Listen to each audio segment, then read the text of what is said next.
Welcome to Booked, where two guys tell you about the books they're reading. I'm Rob Olson. And I'm Livius Nedden. We are back with another book review. Do you know how many that is for this year, Rob? Yeah, I do. This is, I think, the 25th?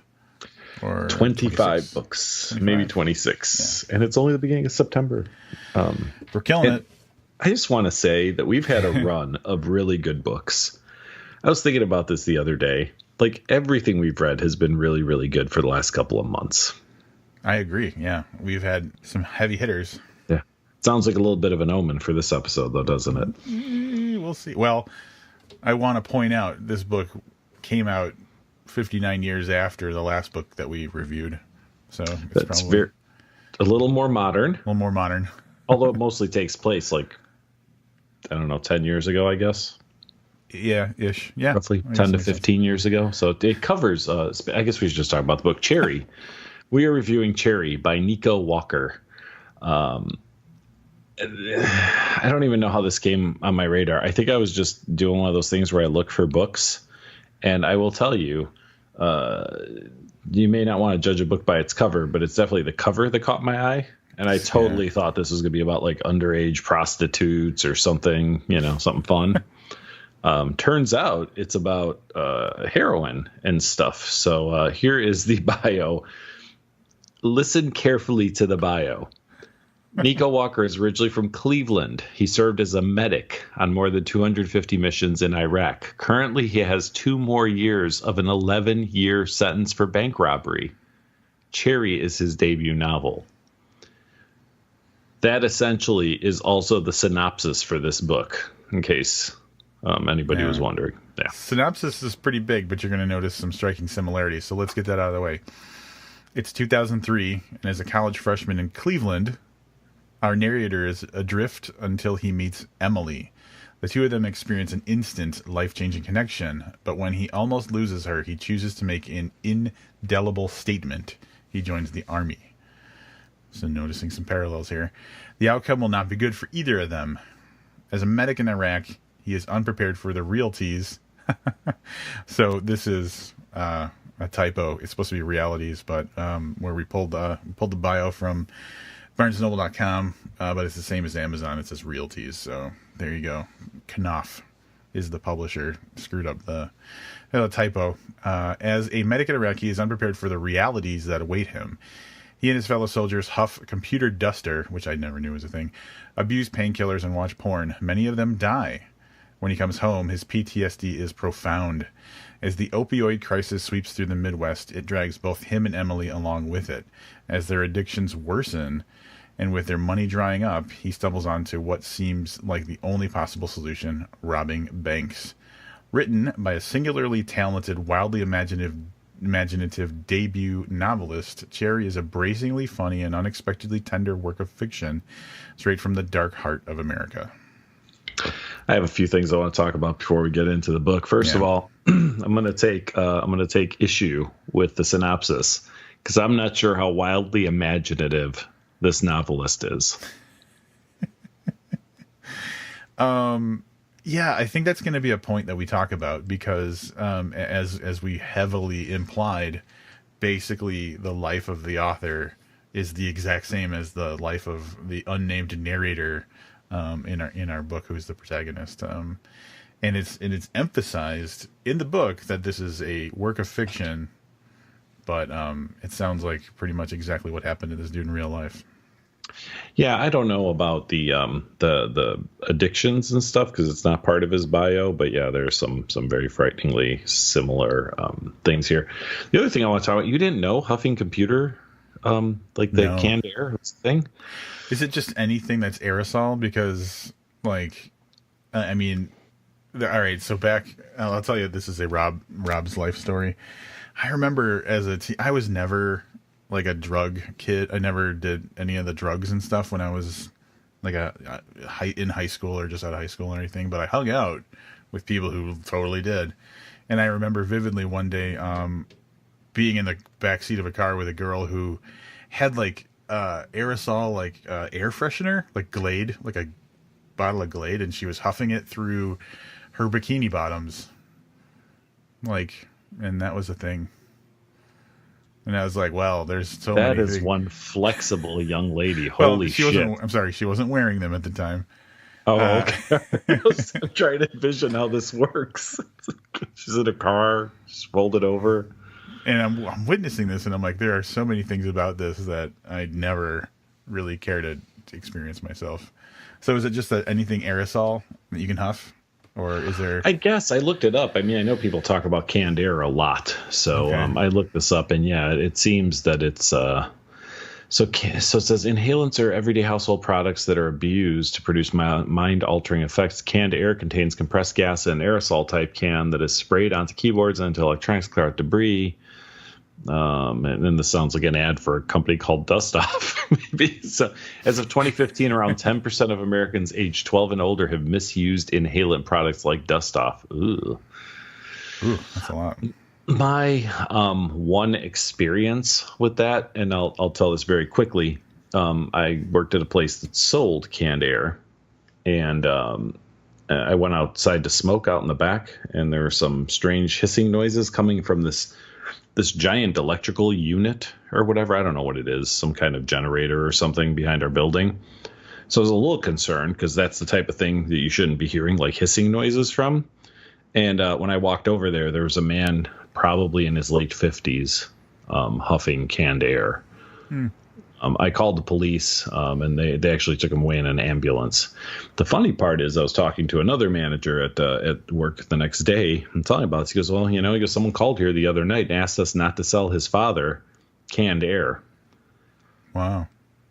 And his response was like, look, if an adult comes in here to buy canned air, I'm sorry, as much as I'd like to help you, I can't just tell everybody, every adult man comes in here, you can't buy canned air. Like, we have no right to discriminate, who we're selling to. But yeah, this guy was on the canned air. So, well, I mean that, like, when I was a teenager, I worked at a grocery store, and like the kids would always do whippets, like with the Ready Whip.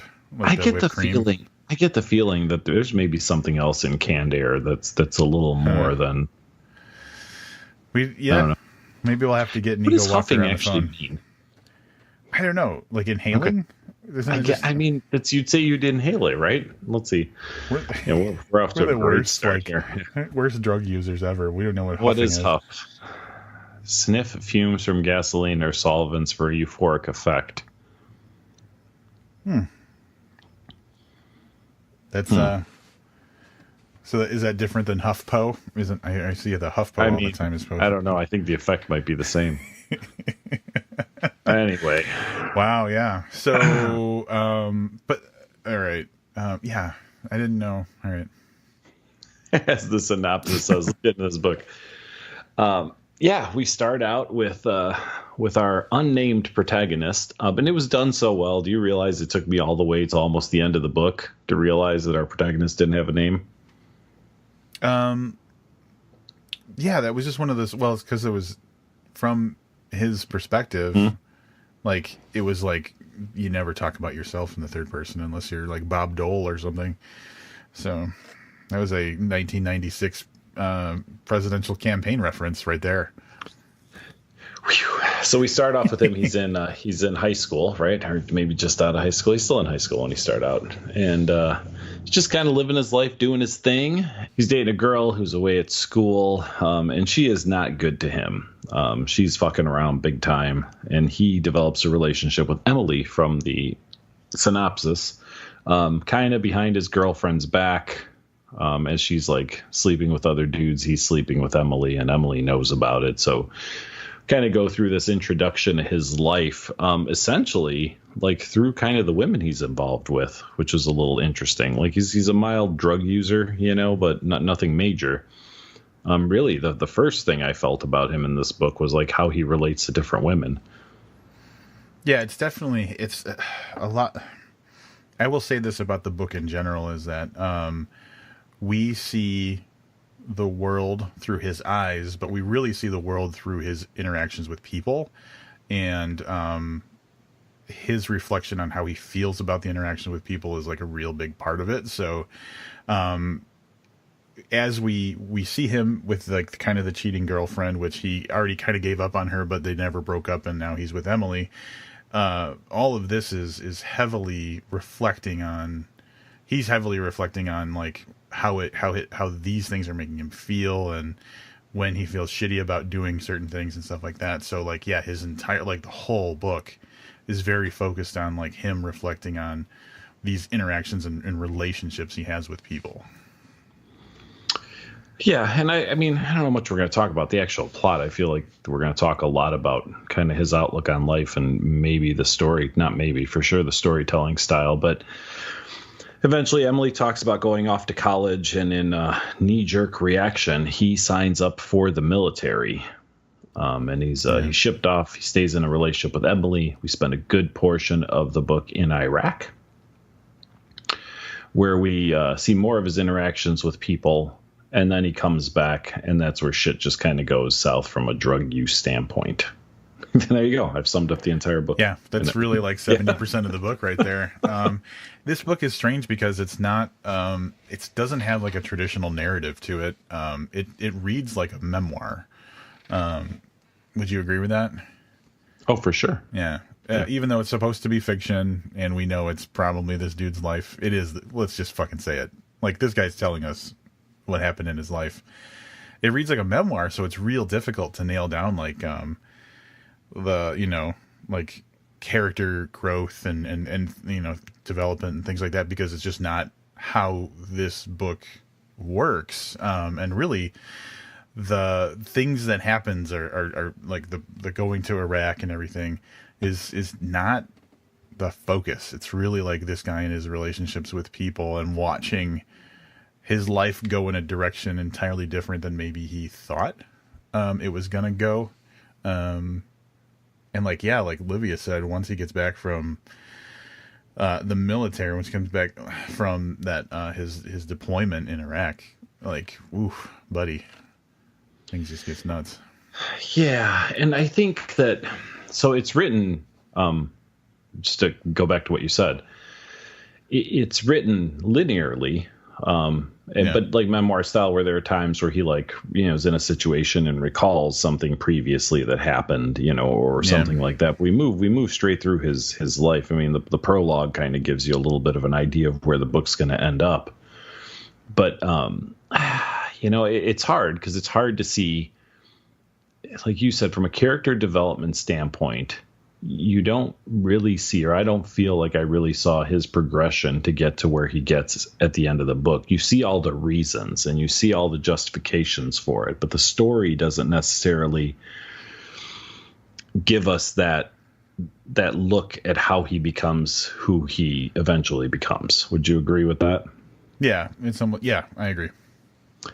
What's interesting about this book is his interaction and reaction to people. And I have to believe that a good portion of this is based on his life experiences, because even some of the little like throwaways and interactions that he has seem very, very, very genuine. And I'll start with that first girlfriend that he has. She cheats on him, and I don't actually have this bookmarked in the book.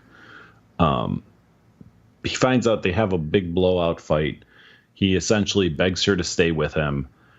And she eventually at one point says, well, you know, yeah, that's cool, whatever. And then she says, at least, you know, you don't push my head down when I'm giving you a blowjob or whatever, essentially referencing. And that just feels like something somebody super jaded and mean would make it about themselves, but like in this way that would hurt you. Yep. Does that make sense? Like, it felt like a pretty genuine interaction with somebody who's just super calloused. Yeah, and another example, similar to kind of set kind of what the tone is like in this book is, he goes at one point to visit this first girlfriend, not his, I don't know if it's his actual first girlfriend, but the first one where we see, he goes to visit her at college, and like, she doesn't really change, adapt her kind of daily routine to him being there. He just kind of tags along to whatever shit she had already kind of would have been doing. And so they go to this like frat party, and she's just acting like a wild college girl, and he just kind of ends up stuck, you know, hanging out on the sideline, drinking beer and just really waiting for it to be over. And one of her friends kind of comes along and gives him a sad look and says, like, she's playing you, dude. And not that I've gone through things like that, but that is probably one of the most genuine, like, going to visit your girl at college stories you could possibly ever write.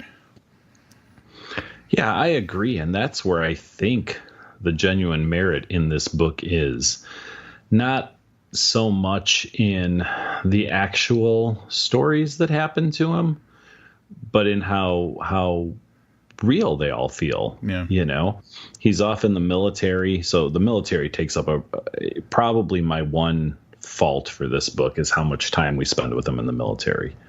There are some things I don't do well with. Like, all right, I may have covered some of this on the podcast before.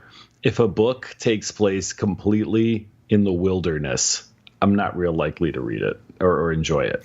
If a book takes place completely in the military, there are just things that I go, I just don't even want to fucking read this, you know. And that's how I kind of feel about stories that take place in the military.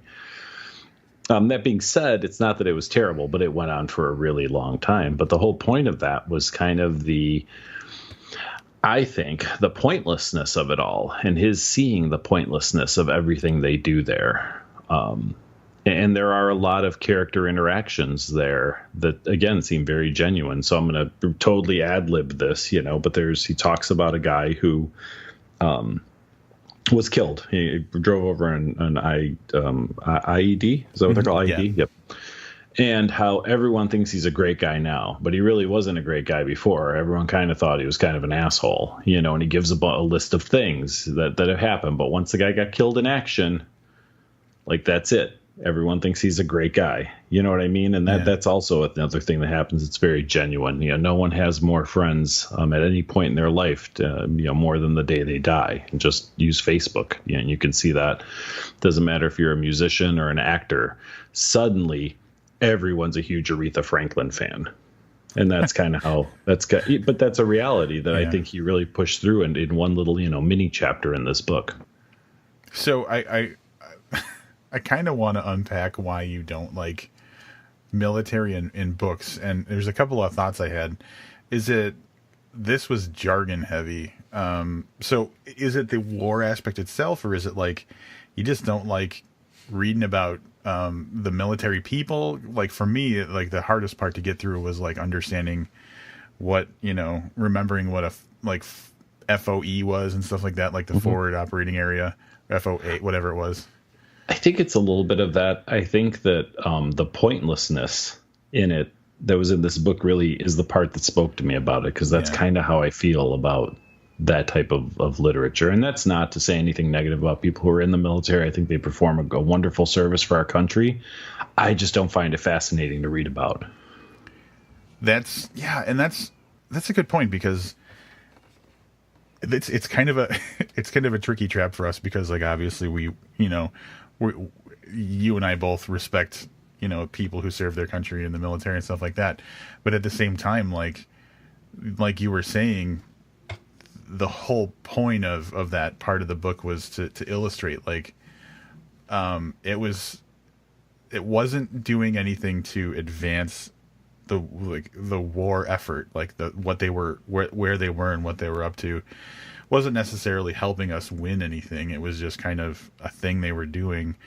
And so it was more people, like, just kind of steeped in death and how it changes you, and the weird things that happen, in a almost like completely detached from reality. And then, having, and then I can imagine going back to your everyday life after your, deployment is over and going back home. And he even said at one point, like, not fit for polite society, we're all psychopaths or something like that.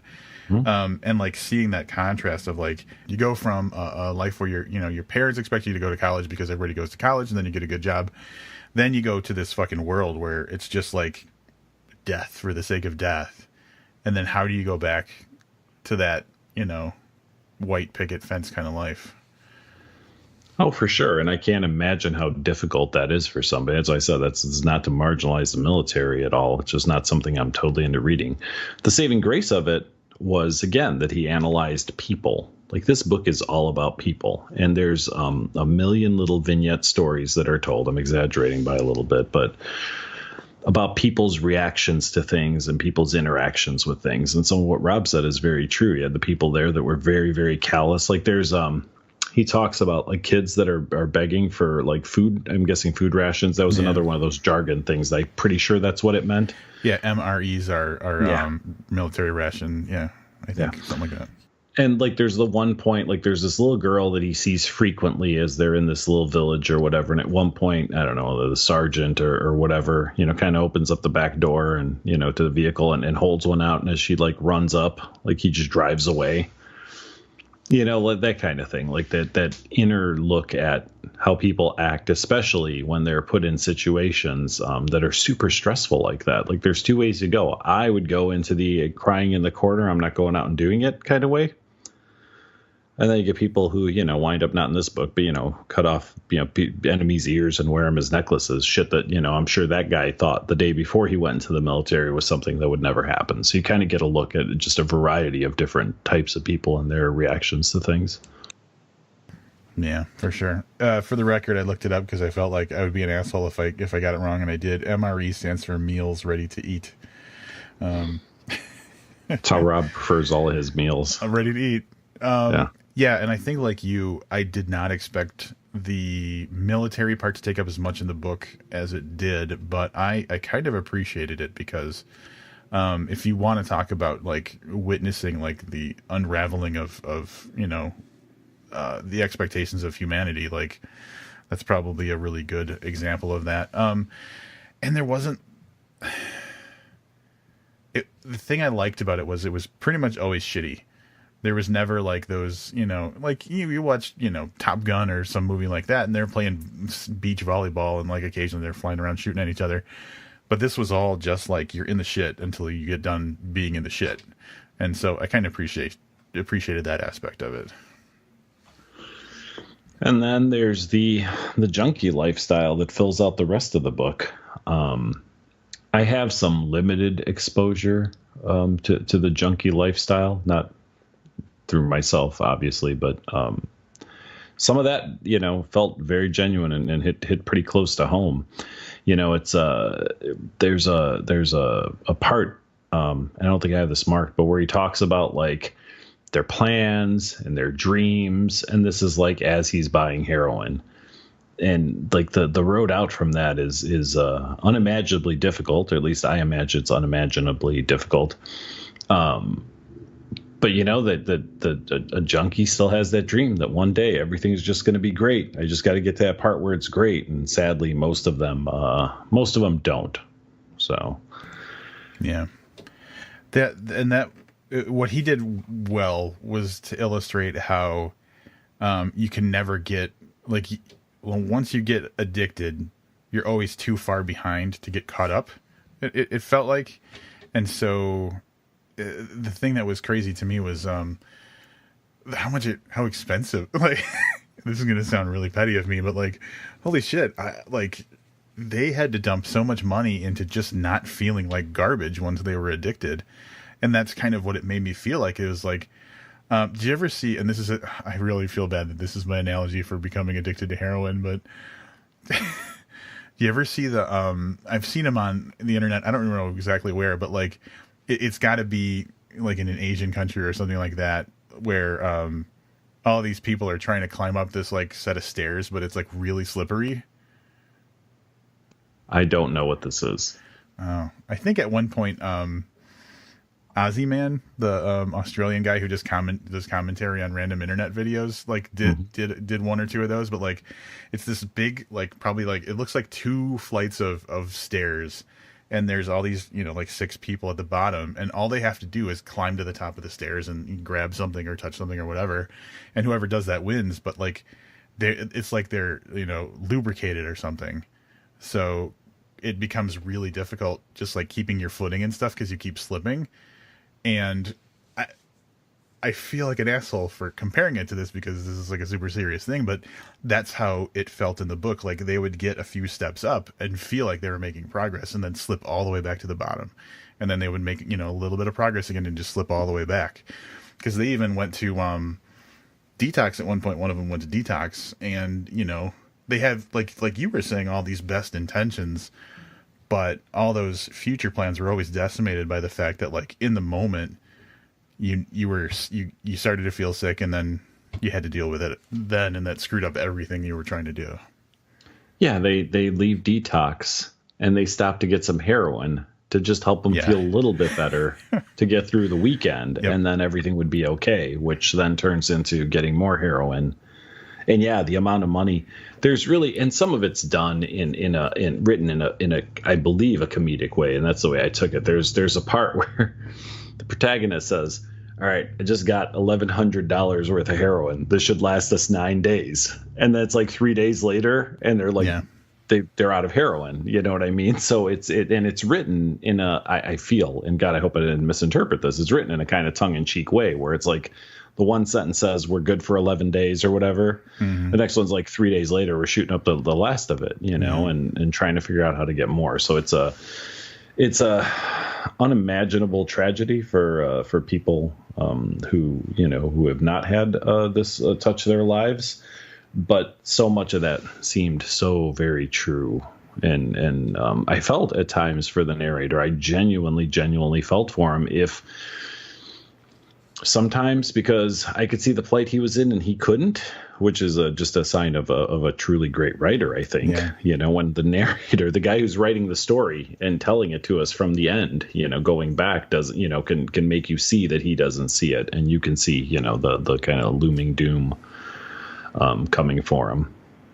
Yeah. And it is kind of, I don't want to say lighthearted, but it's written from the perspective of someone who, like, that's just how life is. And so you don't usually get the sadness of how fucked their lives really are. Except for there's this one kind of really tiny moment that maybe it was even just a paragraph or something where him and Emily are arguing, and it's about, being dope fiends, and they basically just for a second acknowledge how awful their existence is. And instead of having that hopeful, like, well, once we get this, once we get some heroin, we'll feel better, they just kind of, in the moment, they just talk about how fucked they are and how there's nothing they can do about it. And they just kind of, like, live in that moment. And that was, like, profoundly sad. But then, whatever next paragraph or new chapter or whatever it was goes back to just, like, the daily struggle of a junkie. So like you were saying, it's very much just kind of written from the perspective of someone that's just kind of given into this is how life is. But that one little moment of a breakdown was really kind of like one of those profoundly emotional moments in the book.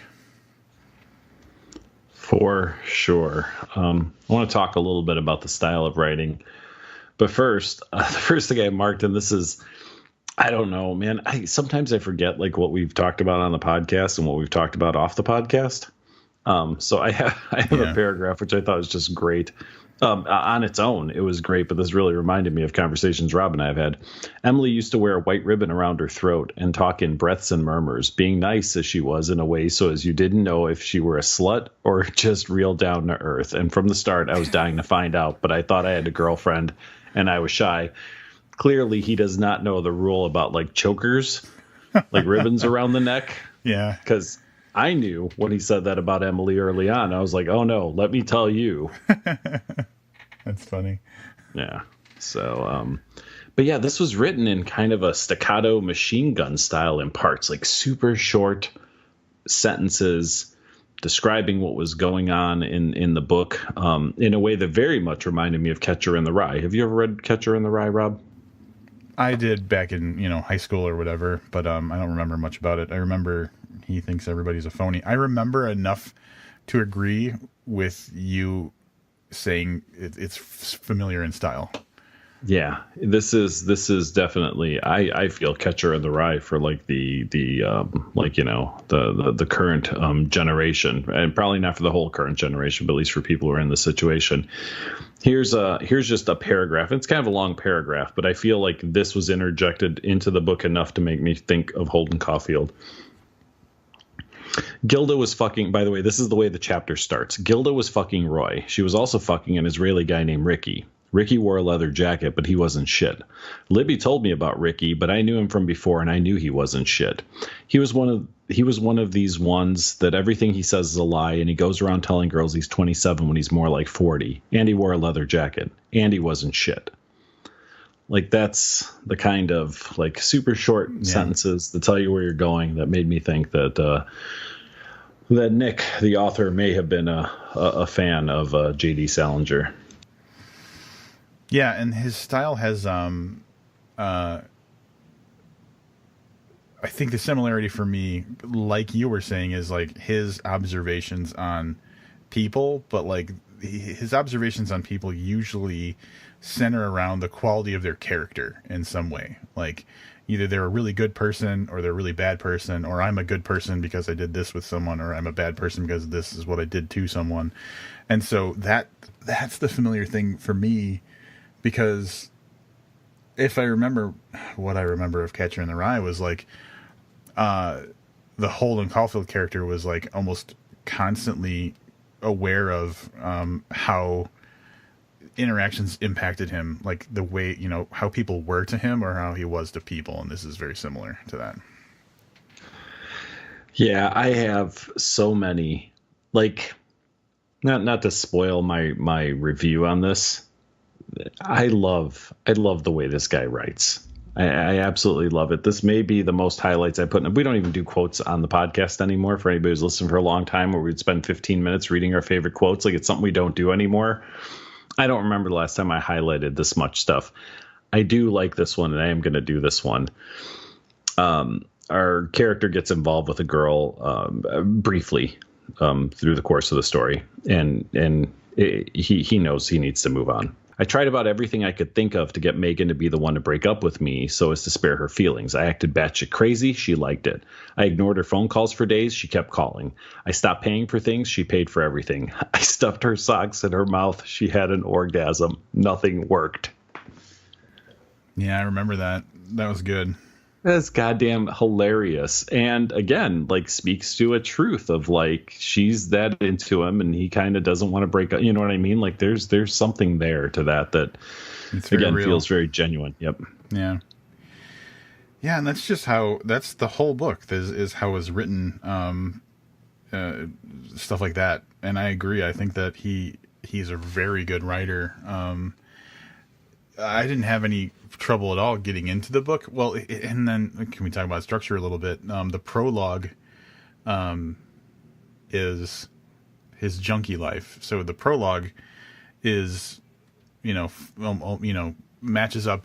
It pops up probably closer to like the last 20% of the book as far as like, this guy's life goes. But like, there's some just real heartbreaking shit in there where like, they feel dumb for, they got a dog, and he feels bad that they're, junkies who got a dog, and they, getting the dog was one of those things that was going to be a thing that pushed them to get clean, and they didn't. They just now they were junkies that owned a dog, and so, yeah, it's just the whole thing is so great.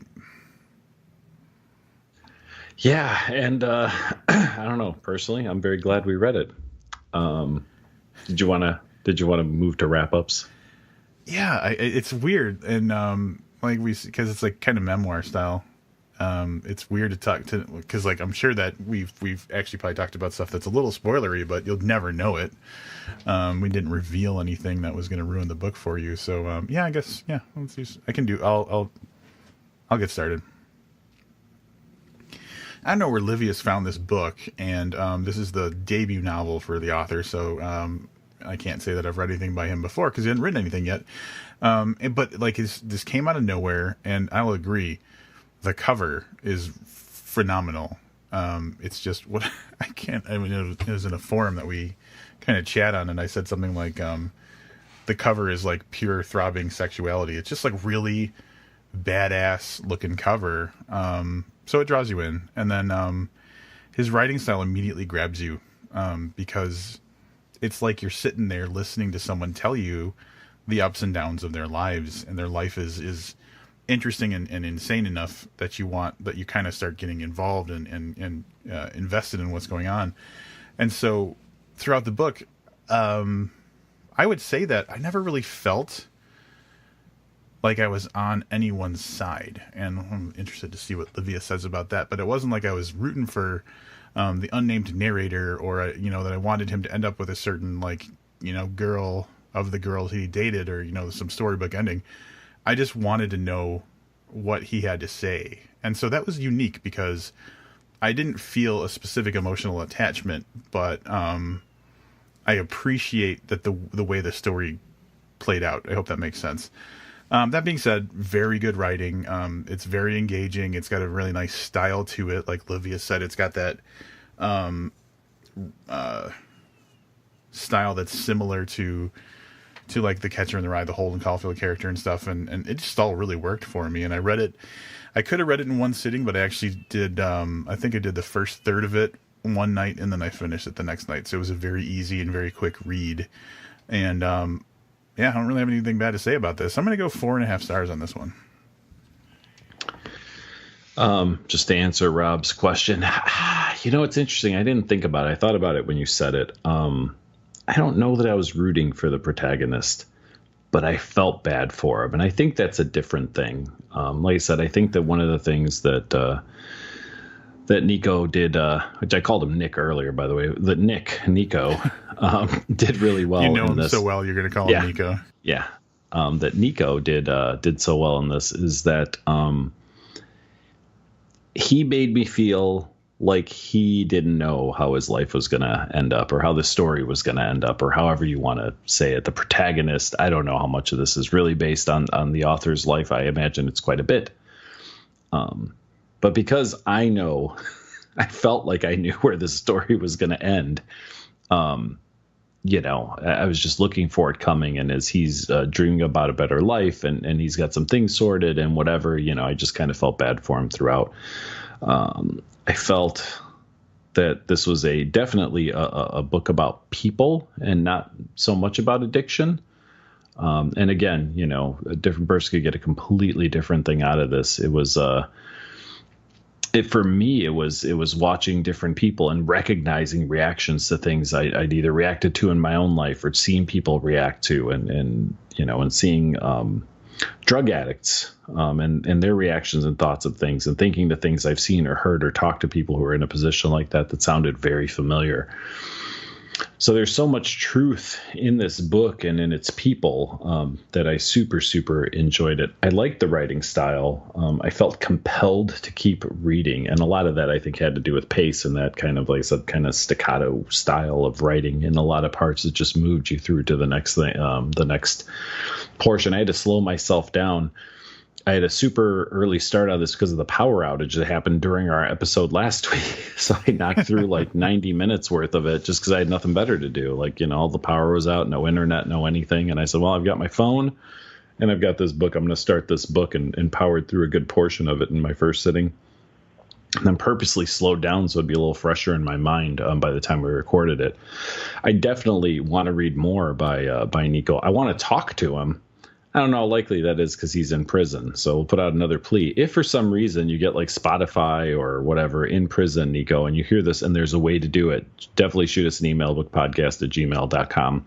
Love to talk to you about the writing style and maybe about the similarities in your life versus our unnamed protagonist. I think Rob's spot on with this 4.5 stars, and just a fantastic debut by this guy. So something that I was thinking of as Livius was going into his wrap up is one of the reasons that I feel like I wasn't necessarily rooting for. I think I kind of identified is that it's tough to have empathy for a lot of the things that were going on in this person's life because they are so radically different than my own life experiences. So I just don't have anything to kind of compare it to, if that makes sense. So I can really, like you were saying, you felt bad for the dude. I can feel sympathy for this dude all day long because dude got handed a pretty shitty hand, or just really was bad at playing the cards that he got dealt. But there's no way that I could put my life experiences on the level of spending a year, in a war zone, or spending years as addicted to heroin. So, yeah, it's a little voyeuristic, because you're just watching this thing unfold. That's kind of foreign to you, but you still, yeah, like I would, and that's the thing. Like if you and I knew this unnamed narrator, we would probably feel bad for him, but I'd also probably be like, I don't want him to have my phone number, like that kind of thing. I'm not going to loan him. I'm not going to loan him $50. Yeah. Right. Like, yeah. I hope he gets better, but like, he has the potential to have a damaging effect on your life. So it's, really weird, but, I think that's one of the big things that the realizations that talking this through gave me, was that like, I have no life experiences that I can kind of compare it to. Yeah, it's interesting you say that, because one of the consequences, I guess, that and maybe I don't know if it doesn't get talked about enough. I guess maybe I'm off on a tangent where we start talking about social woes and stuff. But the effect that somebody in his position can, and he didn't so much in this book, because his relationship with his parents was demonstrated very minimally. Yeah. But if you ever want to, kind of get a good idea, talk to like the mom of a drug addict. Talk to the one person that would do anything, for their kid, and how the longer it goes on, you wind up breaking the people around you. And you think, I would imagine that as a drug addict, you think all the woes are yours. But just imagine the people around you that are giving up, small parts of themselves all the time, trying to get you straight or trying to help you out. You know what I mean? So there is that thing where you said you'd want him to get better, but you'd also want to keep him at an arm's distance. And that's a really tricky part that I don't think really, like, the interesting thing about our narrator is that there were parts in the book where he tried to keep himself away from people because he knew what his bad influence was. And I don't know how genuine that is, because the way I've seen it is always the other way around. You know what I mean? Yep. Yeah. Like I'm the victim here and I just need people to help me, but I've shit on everybody around me and I don't understand why no one will help me anymore. So. Well, that was one of the interesting things about the narrator character, was he was very aware and maybe a little beyond what was reality, but he thought of himself as kind of a garbage person a lot. And so I think maybe that explains part of that, is that like when something bad happened to him, he just assumed it was because he deserved it. Except in normal life, when it was with relationships, it was a little bit different. But like, if someone ripped him off or gave him bad drugs or whatever, he just assumed he deserved it because he was a piece of crap. Dude, I know we're so out of reviewing this book, right? Like this is like a whole second review. But just in his portrayal of the women in this book, it was just something else, man. I don't know if he just kept running into terrible women. He talks about Emily. There's just a real throwaway that it almost didn't fit in the book. I almost felt like it was a weird. He talks about Emily getting electrolysis while he's in the military and then realizing that 100 other dudes had seen it before he did. Yeah. You know what I mean? It's just, he is not super friendly to women in this book. And I don't think it's in a misogynistic way. I mean, I definitely feel that that's who he's thrown his lot in with, in a lot of cases.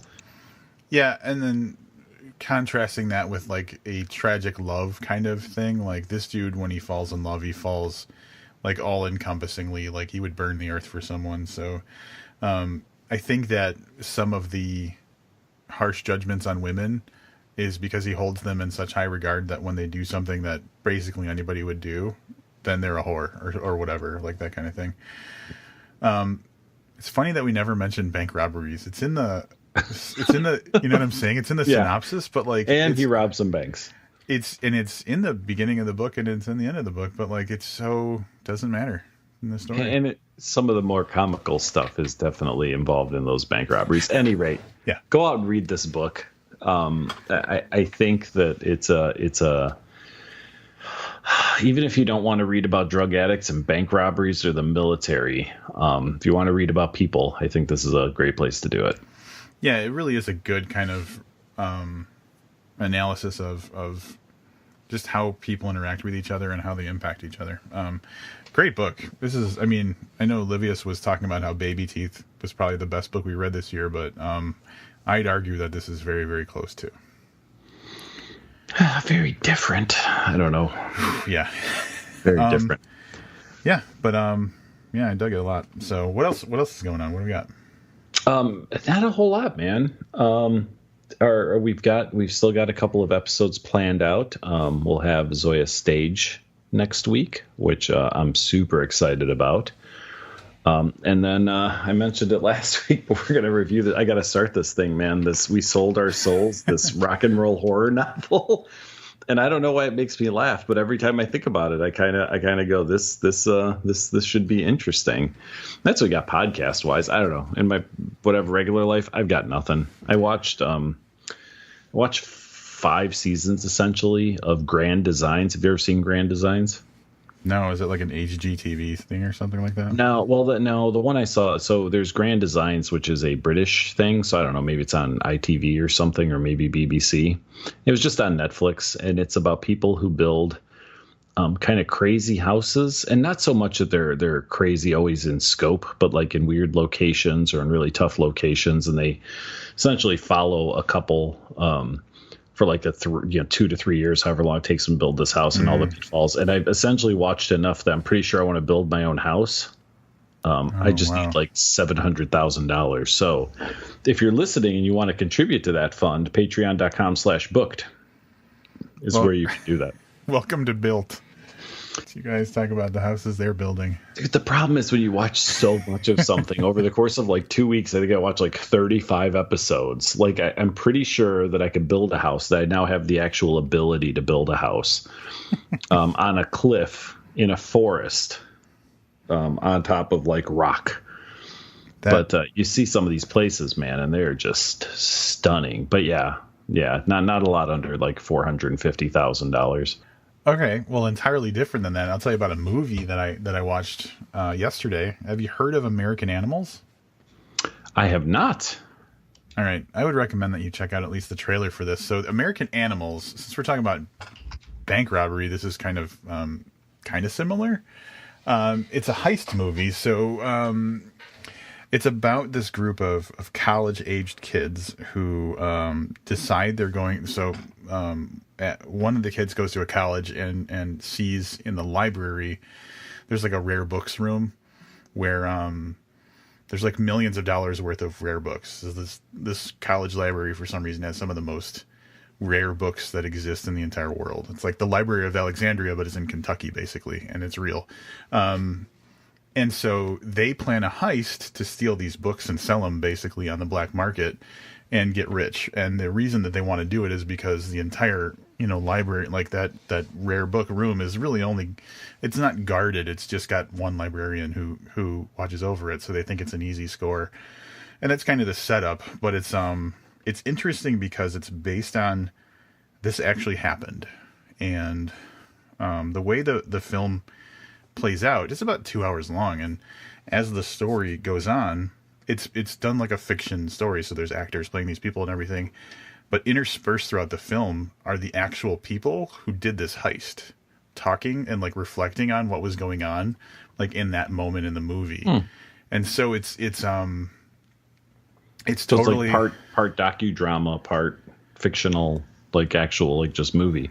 Yeah, so it's got like an element of like, Netflix is doing all those like Making a Murderer and what was the one, Evil Genius, that came out recently and stuff like that, where it's an actual story, but it's like, so it's got that kind of element to it where you're seeing the people who were involved talk about what happened, but it's also playing out as a drama with actors and everything. So it was just really interesting and unique. It's got Evan Peters in it, who is the young kid from all the American Horror Story seasons. Mm-hmm. And just a handful of other young actors I'm not really familiar with, but really interesting story, and just like a unique kind of play, because it plays out like a normal drama movie, but it's got those real people kicked in the middle of it, so it's got that documentary kind of feel to it as well. And I actually really enjoyed it.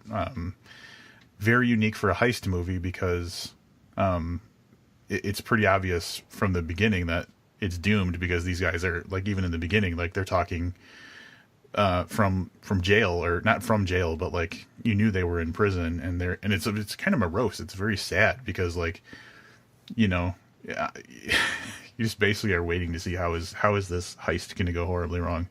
So it's interesting. This Christ sounds like my review of Cherry. Well, and I don't know why it feels like similar, even though it's two entirely different things. Like it's just got this like doomed fate kind of feel to it. I looked up on Rotten Tomatoes, and not to stray too far away from the subject, but that Won't You Be My Neighbor apparently is out, the Mr. Rogers docudrama, and I'm looking forward to that. Did you watch Mr. Rogers when you were a kid? Or was that past already when you were... No, I did, and as a kid, I was thinking about this the other day, so I'm glad you brought this up. I'm going to go on a tangent, you can bring it back. I was thinking as a kid how strange it was that this dude would just show up at home and be talking to us, but that wasn't the strange part. The strange part was like he took off one shirt and put a different one on, and then he took off like a pair of shoes and put, you know, like he had that kind of like getting home routine that he did. Do you know what I'm talking about? Oh, I know what you're talking about. And I never understood that as a kid, but like that's literally the first thing I do when I get home is like I get out of my work stuff and I get into my home stuff, and I'm like, I'm fucking Mr. Rogers now, and I get it. But as a kid, no one ever told me why. And that's, I reflect on that like practically daily now. Well, it's funny because I've watched a few things on Mr. Rogers over the last couple of years, and sometimes it's just like a YouTube clip someone put together, you know, or whatever. But it's like, I don't think as an adult, I don't know how to say this. Like, I really appreciate what he did as an adult more than I did as a kid. As a kid, I enjoyed watching it, but it was always like a fun thing for me to watch. As an adult, when I watch like clips of Mr. Rogers, like I kind of understand that there were life lessons there, if that makes sense. Yeah, he was trying to make us all good people. Yeah. And as an adult, I have also had the opportunity to watch some current kids programming and cartoons and stuff. And you always can see what what lesson they're trying to teach or whatever. But it just doesn't feel the same, if that makes sense. Yeah. Like I don't find kids programming today to be of the same quality as something like the Mr. Rogers show. I also used to watch Sesame Street because that's like they were on probably one after the other or something. I never liked Sesame Street. Did you see there's a clip of, his name was Fred, right? Fred Rogers? Yes.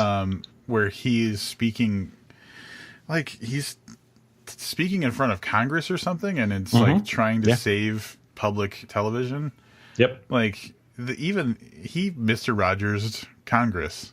Like, you know what I'm saying? He did the same thing to Congress that he did to us. He probably showed up, took off his one vest, sweater vest, and put a different sweater vest on, and then testified in front of Congress. But like, yeah, that dude was something else. He was. So yeah, I'm looking forward to that. Other than that, Rotten Tomatoes is telling me I should watch this movie called Ghost Stories too. So maybe I have a busy week ahead of me getting through this. We Sold Our Souls and watching a bunch of Rotten Tomatoes picks. Wait, did you go there to look at the American Animals? I did, yes. Did you find anything worth talking about or no? No, I mean it's got an 85%. That's great. Yeah, it's terrific. That's real good. And that's other than that, there's I didn't want to be that guy. I was like, I should listen to what Rob's saying, but I almost clicked to watch the trailer. And I was like, no, I'm going to listen to what Rob's saying instead. I mean, it's got an interesting, and the other thing that I was describing this to friends of the podcast, Jesse and Misty, is because from the sound of it, Jesse said, "Oh, what is that, like a Netflix series?" And American Animals just sounds like something that they would do, and it's shot in a very if this makes any sense at all, it's shot like something that would be on Netflix. Like it's not shot like a typical like big Hollywood studio movie. It's got like that Netflixy kind of like really shiny, clean look. That's different than what traditional Hollywood studios would put out. A little more artsy. Yeah. Very interesting. I will likely give that a go this week. Yeah. Other than that, I watched a bunch of Jack Ryan today. So being a holiday Labor Day, I watched 6 episodes of the new Tom Clancy's Jack Ryan. Pretty good. It's got Jim from The Office, and he spends a lot of time in an office, so it feels very familiar. Did he mug the camera a lot? Did he just like dead eye the camera? No, but there is a shot, I think it's in the first episode, where they have like a ridiculous close up of his face. And when you're watching it on like a 60-inch TV, it's just like I saw way too much of Halpert on my screen. I want to point out something that you glossed over, the fact that we're going back to our roots and we're recording on a holiday. It's Labor Day today. Yeah, I actually forgot about it until I just said that. Oh, by the way, and I don't know what his name is, but the other co-star of Jack Ryan is, oh, God damn it, from The Wire. The main character's partner. Oh, I was going to say, is he Officer McNutty? No, the other one, McNutty's partner. Like older black guy. The older dude? Yeah. I really like that actor, and I feel really bad that I don't know his name because he's great in everything he's in. I'm looking it up now. Wendell Pierce, he played Bunk, who I believe was McNutty's partner for most of it. Yeah.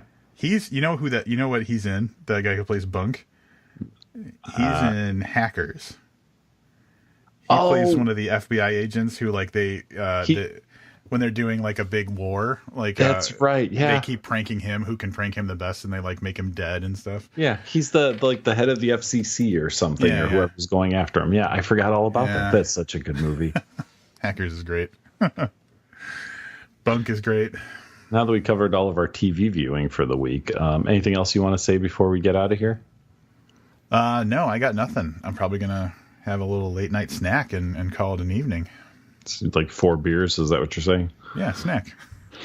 Zoya Stage next week. I'm pretty sure you're not going to want to miss that. Until then, I'm Olivia Snedden. And I'm Rob Olson. Keep reading.